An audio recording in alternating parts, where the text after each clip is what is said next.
Hello and welcome to my next LOL Esports Round Up. We're going to cover the games from this morning in the LPL and preview tomorrow, which is LCK opening day and the LPL Week 2 Day 3, the final day before Chinese New Year, where the LPL takes like roughly a week and a half, 2 weeks off.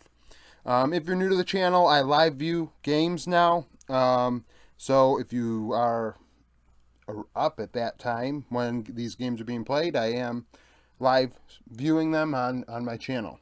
So, Thunder Talk and LNG, 11th and 16th in my power rankings. LNG blew the doors off of Thunder Talk 2-0.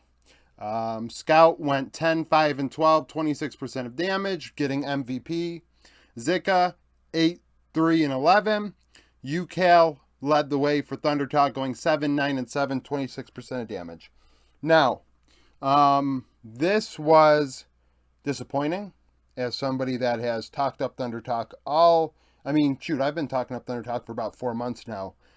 In the addition of Wanfeng, I thought, oh yeah, they're gonna be better. So some issues. I don't think Hoya is that good with Thunder Talk. I don't think he's that good. Game 1, Thunder Talk triple ban Zika to start us off, right? And then they first pick Kesante. Well, he loses lane.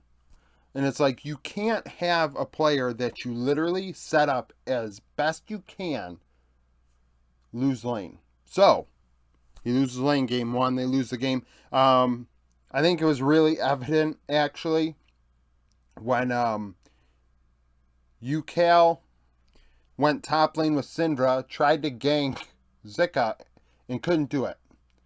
He predicted wrong. Damn it. Sorry about that. Excuse me. But he predicted wrong, couldn't get the gank off, right? They were playing Ring Around the Rock. So Scout's on Rise, and when he gets his move timer, he takes advantage of it. He gets a kill. He makes something happen. And with Rise right now being a meta, I feel like that is super important, right? And also, Tarzan played a fabulous series. He had the best KDA on LNG, played Zac in Game 1, and then to the point where it actually got banned in first phase in Game 2, which I thought was bizarre by Thunder Talk. Now, in Game 2, the mid lane is reversed, and UCal does nothing. He does nothing. Like, you need to do something. And, like, it's just like the bot lane matchup, Callista for Wanfeng just wasn't very good. The Caitlyn prio across the board by all these teams just isn't very good. Thunder Talk looked awful. I think Hoya is not very good. Somebody said in the chat this morning that, and I guess UCal and Hoya have been teammates before. Maybe that's why Hoya is on the team. And Jin Liu and Wanfeng played together before, possibly in the LTL. With both of those things in mind, if these players are on this team because like of recommendations or because they're playing with their friends, Thunder Talk are doomed. And it's a shame. RNG and IG. RNG 8th in my power rankings. I said after their last series when they won. I'm not going to punish them too much because they don't have Angel. Tangwan is a clear LDL mid laner. And with Bunny maybe being their support, that's just something that they got to accept. But against IG won 2-0. And honestly, between the two games, 75% of these games were in IG's control outright. On led the way, 16, 2, and 12, 34% of damage. YSKM went 10, 1, and 9, getting MVP. Breathe 5-5-3, 26% of damage for RNG in top lane. So game 1, RNG should have won the game, in my opinion. Now, IG had the better draft. I'm a big Maokai guy right now. Maokai was strong. I think they had Lucian Nami in both games. And I'm not like... Lucian Nami is the next tier below Zeri, in my opinion. So... And I've said it before, like all this Lucian Nami probably with Zeri up doesn't make sense, but when Zeri's gone, Lucian Nami's super strong, right? So IG are in a good spot. But RNG picked like Caitlyn Ashe game 1, and they like just shoved the lane right down IG's throat, They're up like 70 to 35 in CS by like 6 or 7 minutes. Like they were crushing it. Top lane was up 20 CS. Mid lane was up. Like RNG were in complete control. But Breathe would overextend in top lane, get outplayed, solo killed by YSKM, which would happen in game 2 as well. So YSKM with 2 solo kills on Breathe. Tangwan really didn't do a lot. Dove on Kassadin. Dove looked like he should have been mid laner last year. Obviously not over closer, but he should have been a mid laner, not a top laner. But the way IG drafted with the Maokai ult, the Nami ult, and then you just throw the Lucian ult on top of that. Jax jumps in because these players are stunned by Maokai and Nami. It just the draft was great by IG, and they're able to turn it around in the mid game and just crush RNG. Like they just ran with it. And then in game 2, it got even more confusing. So game 1, Maokai goes to pick 4, like B4, and game 2, IG and RNG are playing. I mean, drafting and whatever. And once again, RNG go Caitlyn. They go Caitlyn Karma, and they took the Maokai, which is good. They took the Maokai, but they left Sylas up. And in my opinion, Maokai, like I said, is the best champion right now outside of Yuumi and Zeri. I think Maokai's ult is literally like a fight equalizer or winner outright. Now, when they have Maokai, if you pick Sylas into it, that eliminates that ultimate completely. Actually, you're going to have the better end of it with your stats. So RNG pick it with Sylas up, so the Dove's like, sure, and then they pick Sejuani. So now you have the Maokai ult because you have Sylas. You have the Nami ult because you still have the Nami ult wave. You still have the wave. And now you have a Sejuani ult in addition to Lucian and Jax again. So IG once again were just set up to win, and they crushed it. On was dominant in bot lane. They got a 2v2 kill. Breathe gets a solo kill top lane. YSKM has a solo kill again in top lane. Like, they just crushed RNG. So it's going to be hard for me to keep... I mean, I said I wasn't going to drop them, but the draft issues are not like a mid lane player issue. It is a draft issue. It is a priority issue. Like, people immediately think Wei carries. That's how Wei should play. And it's like, right now this is a dog meta. You're like, carry jungle really isn't a thing. Like, you can try and force it, make it work. Like, people are going to come up with some like out of box, off meta picks. If it's not going to probably be picked, it's not worth the time even thinking about. Like, really, like, these teams need to. It's a mess. It's a mess. IG ran them right over. IG is looking really good. YSKM looked extremely good in top lane against a actual top laner and Breathe. So, and IG's bot lane, I mean, I know it was against Bunny, but they did work in game 2. Now, preview. So tomorrow, out of these 4 games, 7 of the teams are in my top 25. FPX being the only one that isn't. Damwon, Kia, and DRX start us off. DRX, former world champions, in possession of only one former one player from that team. Damwon, Kia, I have ranked 4th in my power rankings. DRX, 19th. Week 6, day 3 of summer was the last time these two teams crossed paths. DRX won 2-1. 4 out of the 10 players in this game were on their teams last year. 6 out of 10 were in the game outright, though.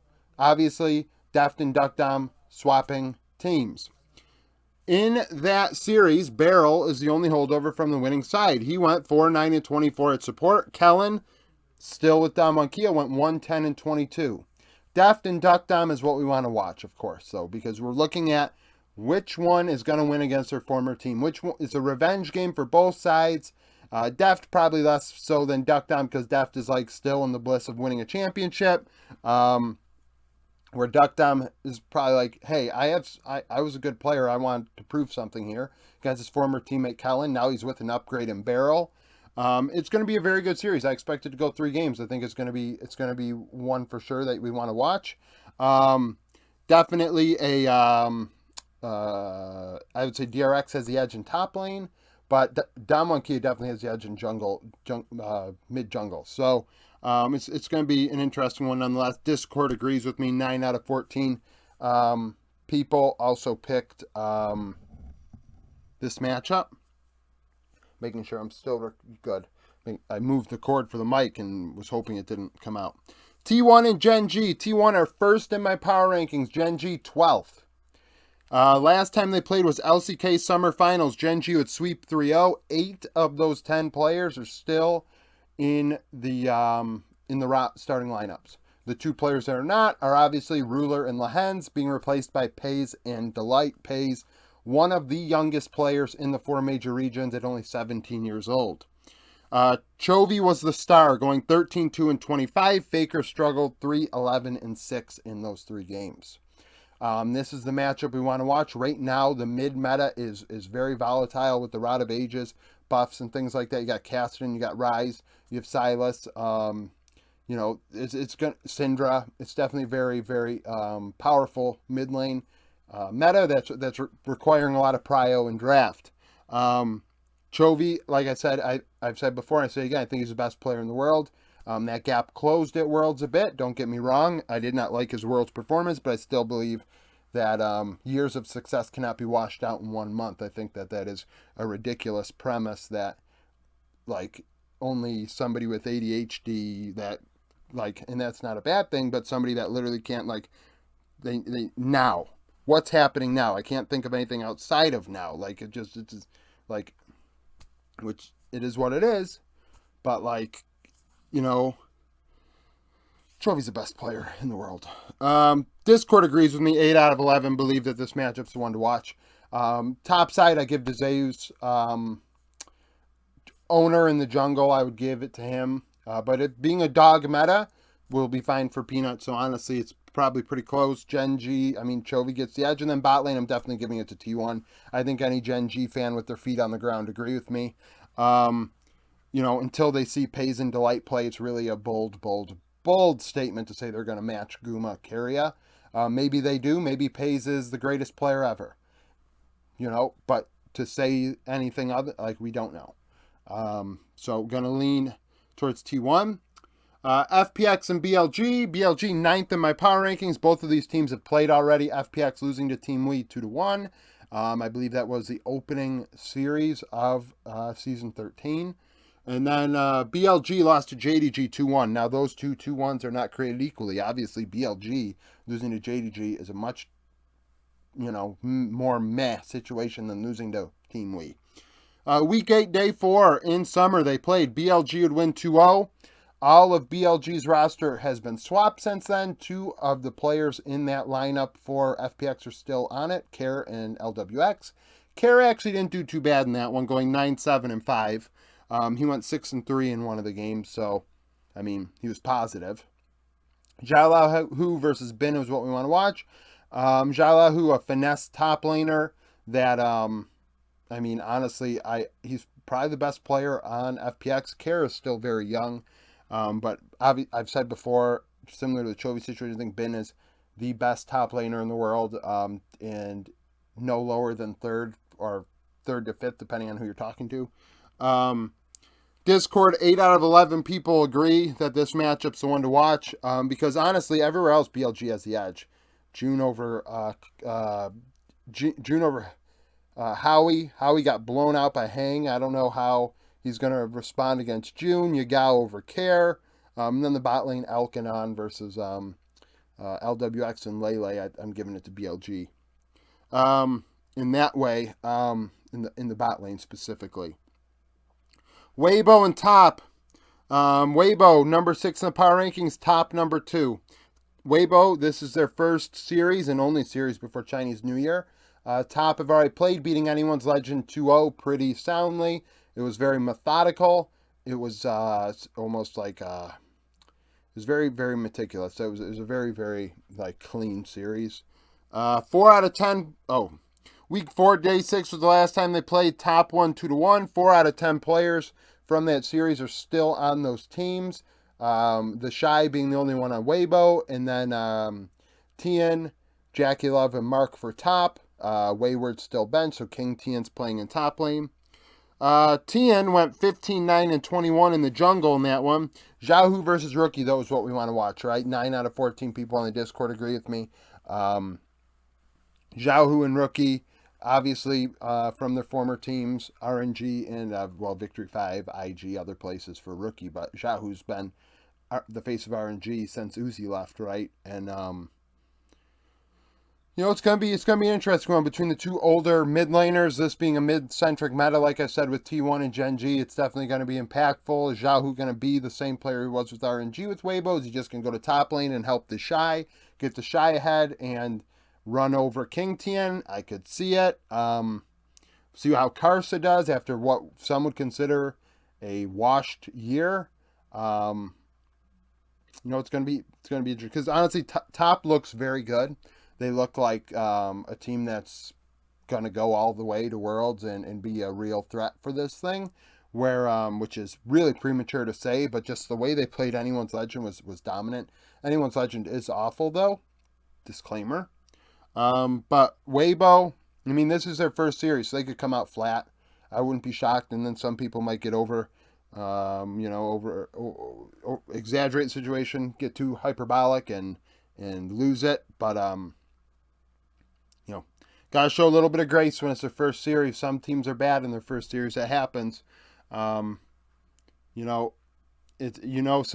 probably got too much bias in a matchup when they look past situations like that. So this is the deal. Like I said, I'll be live viewing games tomorrow.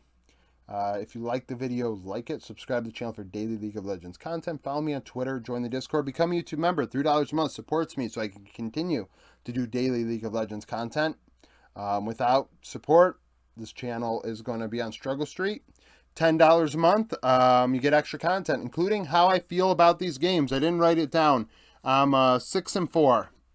I went 1-1 today. I got that one wrong. Oops, sorry about that. We do predictions on the Discord, by the way, if you'd like to join. And